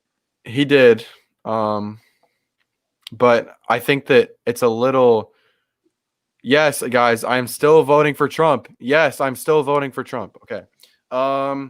Yeah, he has, but I mean, his record since then has showed that he's definitely not a racist person. Joe Biden's, I don't know about that. I do, yes. I don't think he does. Wait, what was the question? Oh, it was, do you agree with the assassination of Soleimani and the leaving of the Iranian deal? No, I disagree with both of them.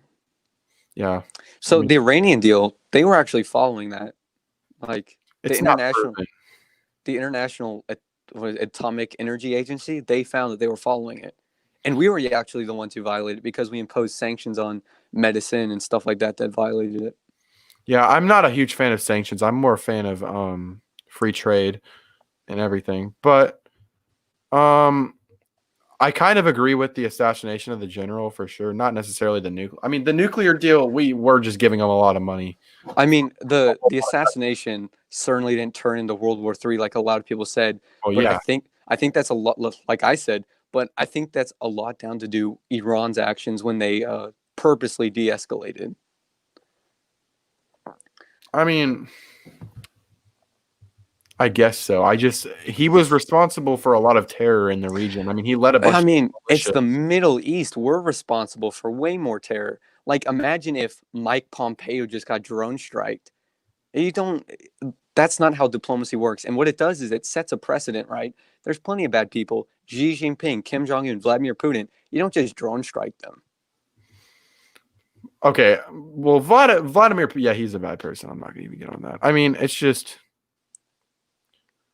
I'm kind of split on that. I think that the outcome hasn't necessarily been bad though since then. So I don't think that it had really much of a negative effect. It does spur a lot of ISIS and Al Qaeda growth because Iran are very much against the opposite sect of Islam, right? They were the number one. A lot of terror in the region was created by. Yeah, but they specifically had done a lot to decrease the numbers of ISIS and Al Qaeda. They gave a lot of guns to them too. No, they didn't. Accidentally, they did. Well, again, Soleimani was working with us in Syria to defeat ISIS. Well, we fund them too. He obviously wasn't working with us if he got assassinated, but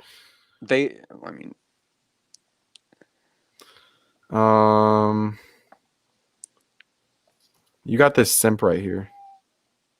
Nimco. I don't know who that is. Are they in the Discord as well? Yeah. Does snowflake stand for the flag? Yeah, I stand for it. That's good. I respect that. Thoughts on police enforcement? What about police enforcement? I think it's brutal, you know. It can be at times, but the majority of the time it's not.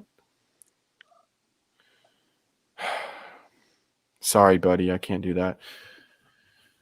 Would you date somebody with pink hair? I mean, like, I'm not gonna say I wouldn't, but like, I mean, pink hair isn't it's not attractive to me. I'm not gonna say I would never. Who the person is. Okay, y'all idiots to keep asking this. Literally, stop.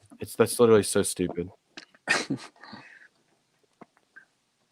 How do you think we should change struggling cities like Baltimore, Compton? Honestly. Do you think it's all because of Democrats? No, I don't. I'm not a stupid person. I hope you don't think I'm a stupid guy. No. This has been fun, yeah. No. Like I said, I'm not a person who's gonna just say that this is all Trump's economy. Obama definitely deserves a lot of the credit.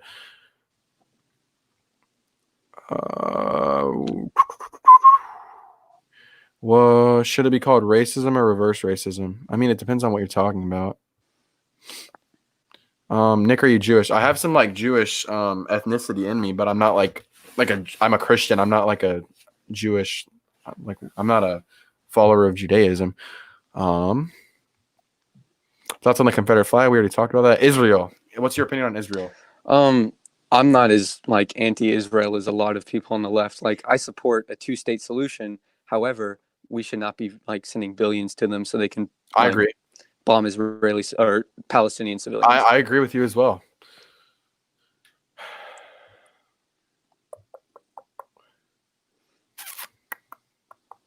Kyle Kalinske versus Ben Shapiro. I would like to see that. Yeah, he usually debates dumb people. I'll be the first. I won't be the first to say that. I'm probably gonna end this in a couple minutes, guys. So just a few more questions. Fuck Palestine. Wow. Dang. I mean, I don't really like Hamas, but it's not like the victims of Israel are Hamas. Yeah, I don't agree with Israel bombing like hospitals and elementary schools. Yeah, no. That's horrible. We should not be funding them like that. I don't think that we should be just giving foreign aid to anybody like that. What are your thoughts on the Sanders Green New Deal? I don't support it, but I know he does. Yeah, we kind of talked about that a little bit.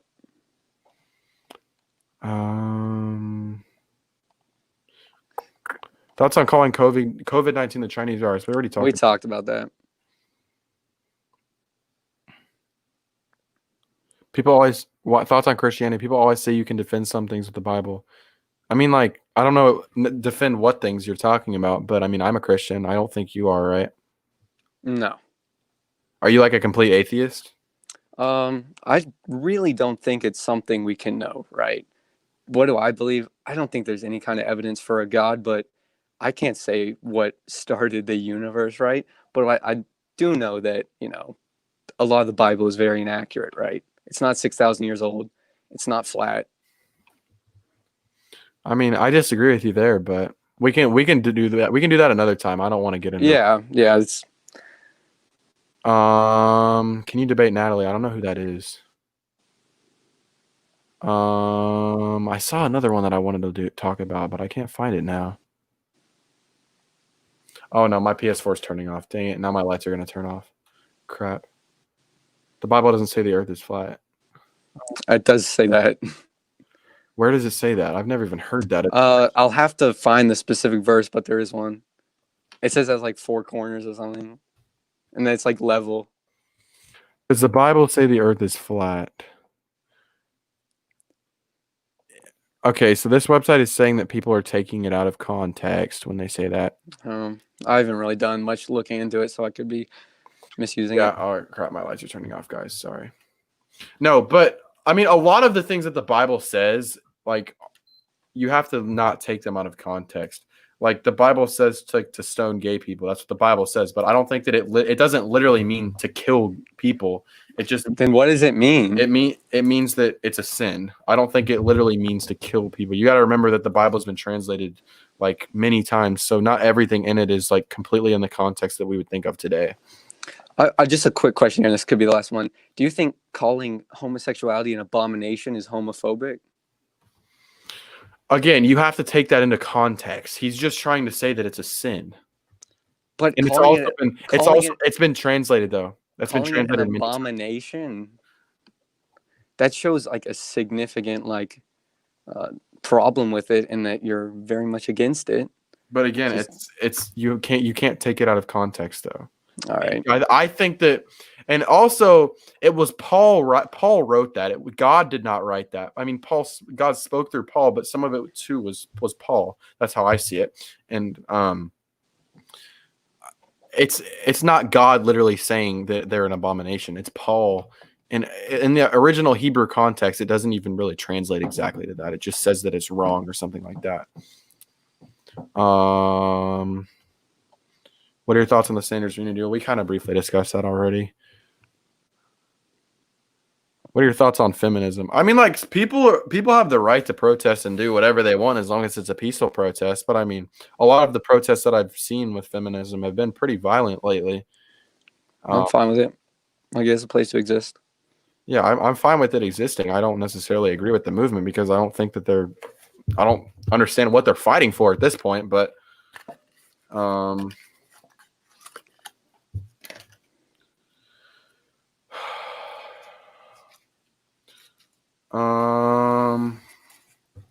If you could vote for Democrat in the any Democrat in the race, who would it be?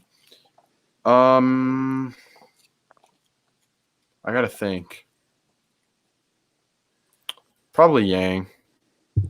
Yeah, obviously I'm on Bernie Sanders. You can't debate an atheist. Why not? What? I think anybody can debate on anything. We already talked about the Confederate flag. Thoughts on I've never heard that word before. Ephobophilia? No idea what that is.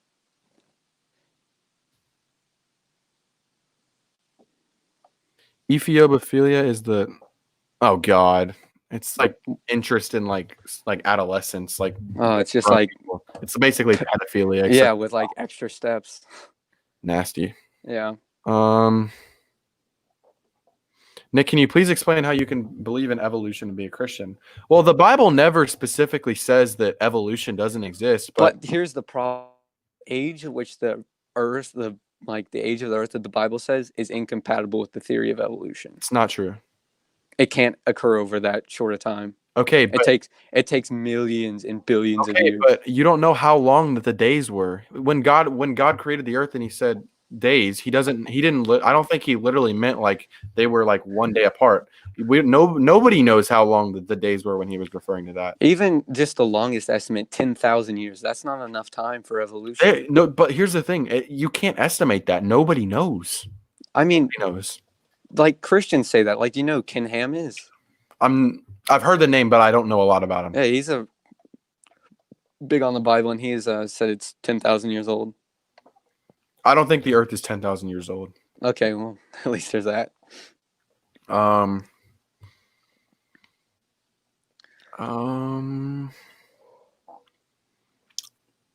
but people in the Bible couldn't live that long.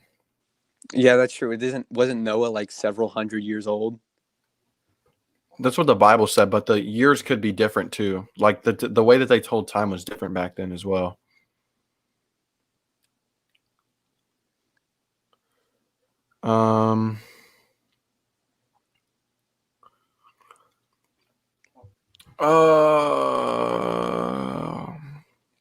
Equal rights equals equal fight. I mean, I agree with that. If you're talking about like the draft, do you think that women should be subject to the draft as well as men? No. You don't think women should be in the draft? No. Why? Why should women go and fight on the front lines? I don't think anyone should be subjected to the draft.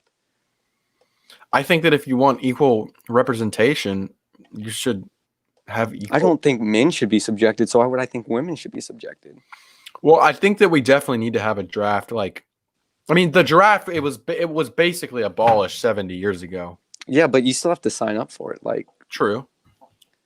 I think that we need to have one because, I mean, like, if we got into a World War III, I mean, we might need that. We do have a very big reserve, but like, say we got into a war with Russia or China. I mean, like, we definitely have way better intelligence and way better equipment. But, I mean, Russia and China have us way beat on manpower. Just like numbers alone. Should we like cut this off at 2 hours? Yeah, that's what I'm going to do. This is definitely the longest stream by far. It was a good conversation, though. Thoughts on straight pride? It's useless. I think anybody should have pride for whatever they believe in, to be honest. Yeah, but like, when has like straight people ever been like denied or discriminated against in America? Gay pride makes sense because at one point it was oppressed. So I just don't understand the thing of straight pride. Makes no sense. Yeah, I agree with you. I didn't say we should have. Like, yeah, I'm just talking in general. Yeah, we shouldn't have like I mean, if people want to have a straight pride festival, they're allowed to. Obviously, like the state shouldn't suppress that right. But I mean, there's no point.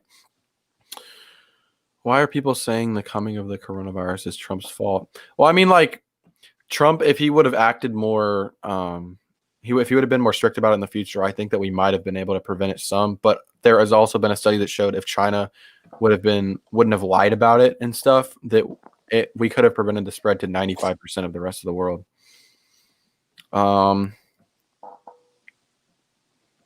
It's on a cab. Isn't a cab all cops or bastards? Isn't it is. That's so stupid. I'm sorry. Well, it's not really about personal like decisions and who you are as a person. It's about the fact that these laws that they're enforcing are inherently racist and bigoted. Like which ones? The war on drugs Yeah, I agree with you on that. and stop I and don't think frisk. that they're necessarily. Well, yeah, stop and frisk. Isn't that only New York though? Yeah, but it's a good example of all cops enforcing a racist law. Well, the cops just enforce what they're told to enforce. The cops don't Exactly. That pick and choose. they're the like they do the dirty work, and that's where ACAB comes from. Well, yeah, I don't think that people should be just arrested for just using drugs. People want to do whatever they can do whatever. I could care less. War on drugs is necessary for the economy. Why? That just costs more money to put people in prison. Man, that's one of the worst takes I've ever heard. It's like $20,000 a year.